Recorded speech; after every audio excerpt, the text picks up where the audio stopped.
The Met Gala feels like the first Hunger Games movie to me. It always has. The Met Gala is one of the most ostentatious, horrible things that exists in American society. And believe me, there are lots of them. Hollywood and the New York press and the tabloids, they all get together and get in a big circle jerk and take pictures of celebrities and shitty musicians and shitty actresses and shitty directors and influencers and all of these fucking losers who are just who have nice bone structure and are good at lying and memorizing lines. They don't talk about anything politically. Colin Kaepernick showed up. I defended Colin Kaepernick. I like Colin Kaepernick, but him showing up at the Met Gala is not. You're not helping, and it's continuing to be just social issues, just unity and black people, they don't do the Black Lives Matter anymore. They do black people, let's celebrate diversity and equity. Nobody ever talks about capitalism. Nobody ever talks about why don't these celebrities get together and use their fucking fame to protest? They don't care. Hollywood used to be full of people who were, during the fucking Red Scare, there were all sorts of celebrities who would come, who would do things, all sorts of celebrities who were politically involved, who signed out, who said things. We just didn't have the media that we have now. But these celebrities, it looks like the Hunger Games. They dress like complete douchebags. We're living in a cost of living crisis, and you're some shitty actress that people barely know from whatever bullshit that they've, whatever agency you come from or whatever factory and machine that has made you famous. And you come out and you literally dress like an asshole while people are homeless in the same square block. They don't ever talk about capitalism. Remember when AOC taxed the rich?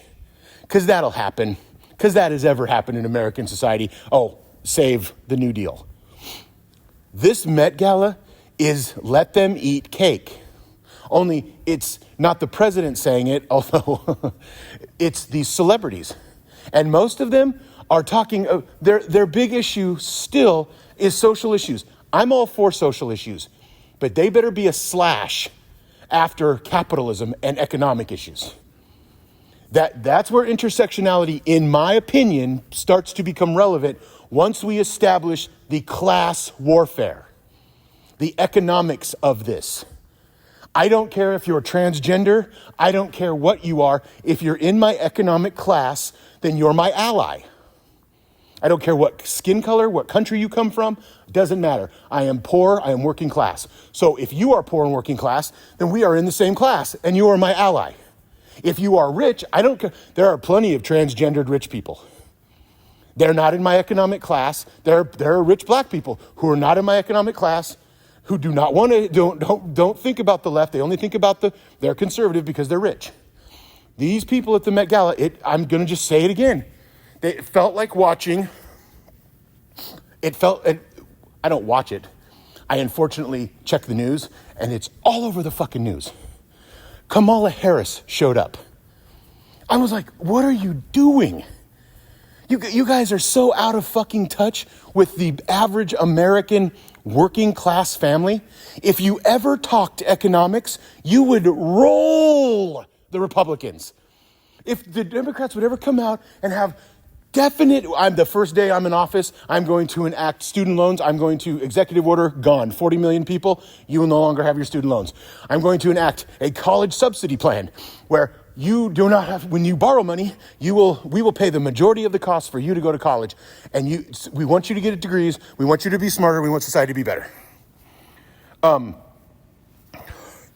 This notion that celebrities are so the fuck far out of touch, and the media promotes them so relentlessly because it's a method of distraction.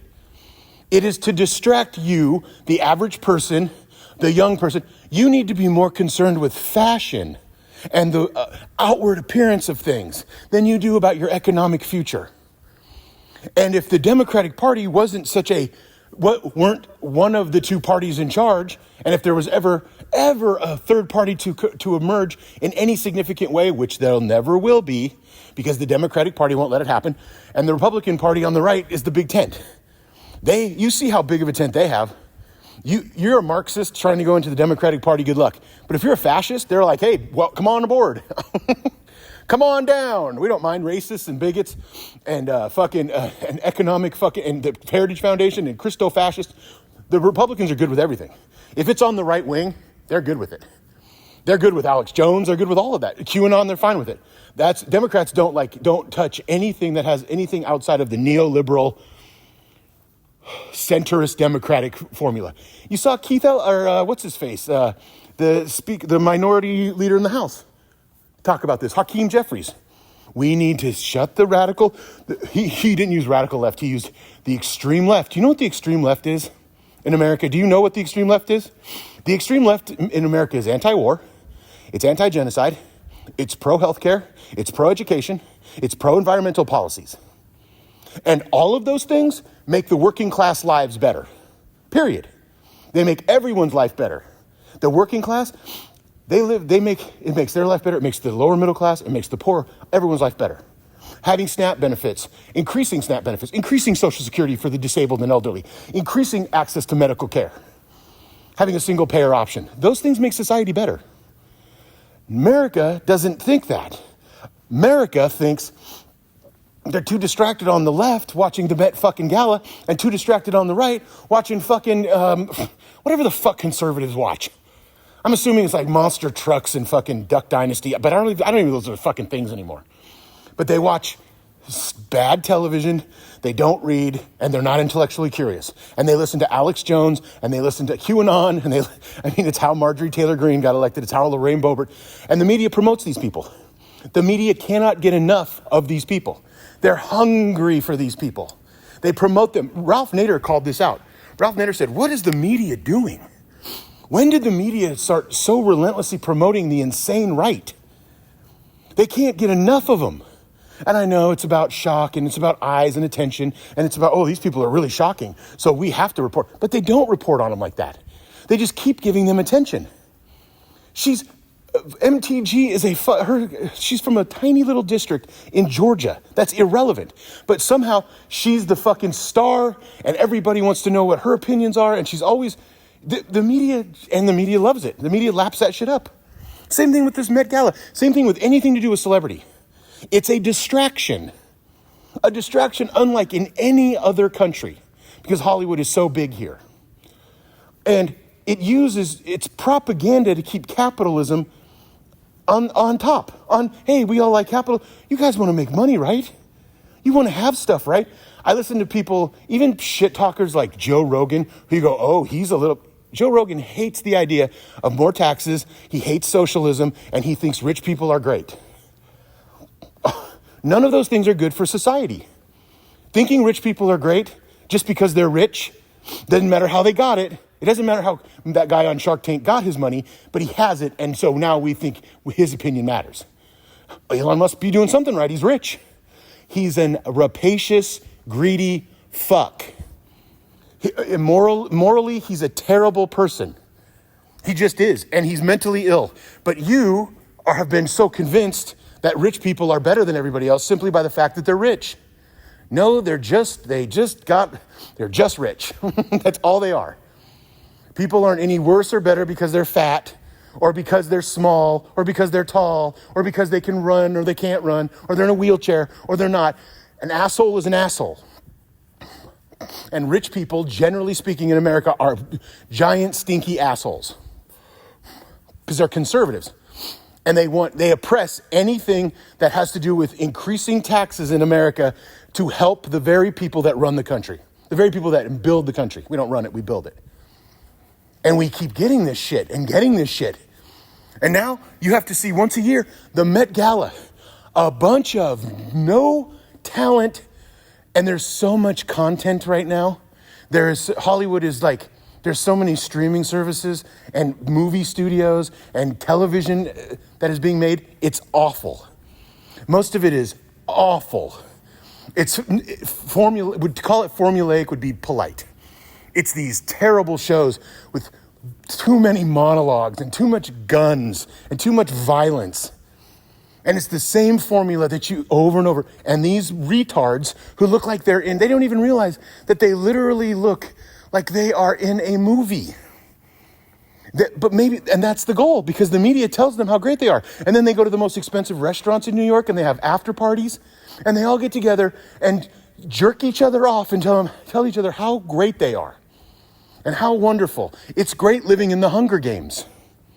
They look like they are dressed up in the Hunger Games. I mean, fashion is god-awful to begin with. What they do to girls, what fashion does to women's body, and the body shaming, and what it does to men as well, and young men and boys. It does the same fucking thing. Fashion is toxic. Hollywood is toxic.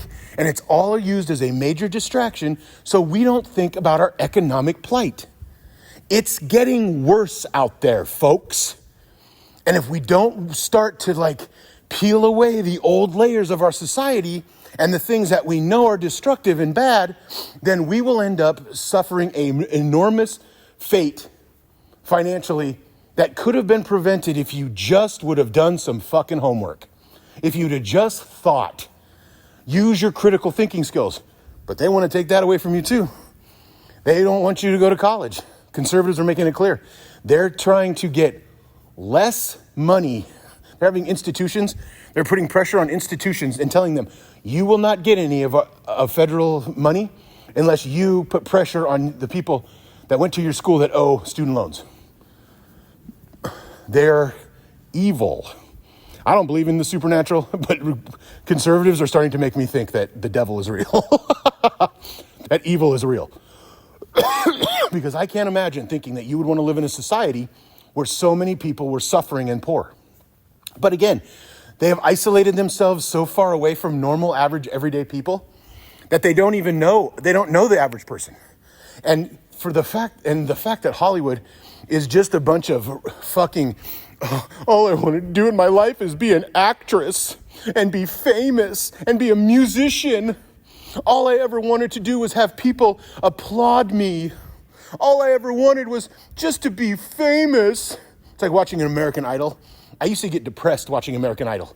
I only watched it a couple of times, and I would see these people who were so desperate for any sort of fame that they would literally humiliate themselves on live television. And then you'd have to have some artist tell them, you're not going to Hollywood. And then you watch them be crushed. Their dreams, their delusions of fame were gone. That was watching pain and suffering of working class people. That's what reality TV is. Let's send you on an island in Survivor and make you guys fucking do the worst things to each other so people back at home, so we can sell people hairspray and shampoo and fucking toothpaste and cars. That's what this is. All of reality television is the Hunger Games. All of it, virtually. Save a few of the celebrity, help, I'm a celebrity and I'm stuck in the trunk of a car, or whatever the fuck they're like. And now you see the Met Gala again, and you see that they don't care about us. They are against us. They are actively working to distract us and keep us from actually changing our lives or changing the system. They don't have a problem with the system because the system, even they can wear all their diversity pins, and Colin Kaepernick can show up. But at the end of the day, you're supporting the structure, the system of capitalism that causes all of the other shit to happen. Policing for profit, the prison industrial complex, the military industrial complex, the banking industry. This is all capitalism. It's all capitalism. And capitalism gives rich people an excuse to be terrible fucking people. Because at the end of the day, we're just capitalists, and we're a business, and we don't have any social. You don't have to take care of your neighbor. You don't have to give a shit about your society when no society that's ever worked in history thinks that way. That's why J.D. Vance hates Europe so much. It's a secular democracy, and it actually regulates the things that J.D. Vance doesn't want regulated. And it has school, and it provides free college and healthcare paid for by the government. That's why they hate Europe. We live in a fake, fictional, false reality. And the Met Gala should be ended. Thank you for listening.